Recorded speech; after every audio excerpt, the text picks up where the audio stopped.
હું તમને મારી જ લાઈફને ક્લાસિક એક્ઝામ્પલ આપું. ઘણા સમય પહેલા છે ને હું એક લેન્ડ ઓપોર્ચ્યુનિટી એક્સપ્લોર કરવા માટે અમદાવાદની આઉટસ્કર્ટ્સમાં એક જગ્યાએ ગયો હતો. ત્યાં આગળ મેં લેન્ડ જોઈને તો મને એવું થયું, યાર અહીંયા તો શું ડેવલપમેન્ટ થવાનું, આ એરિયા શું ગ્રો થવાનો. મને નથી લાગી રહ્યું કે આ એરિયામાં ગ્રોથ પોટેન્શિયલ છે. આ મારું પર્સનલ ઓપિનિયન હતું. પણ જ્યારે એ લેન્ડ ઓપોર્ચ્યુનિટી મને જેમના રેફરન્સ થ્રુ આવી હતી, હી વોઝ કોન્ફિડન્ટ કે ના કરવું જ જોઈએ.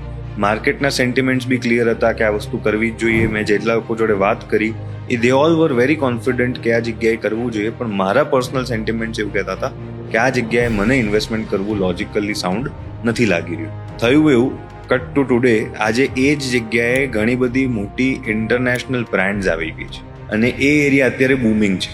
તો I lost on that opportunity. અને એનું કારણ શું હતું કે હું એ ઇન્સ્ટિંક્ટ ઉપર ગયો કે મને શું ગમે છે. ઇન્વેસ્ટમેન્ટ પર્સપેક્ટિવ જો તમારું હોય, હા, મારો પર્પઝ જો યુઝેજ નો હોત તો મને ગમવું જોઈએ.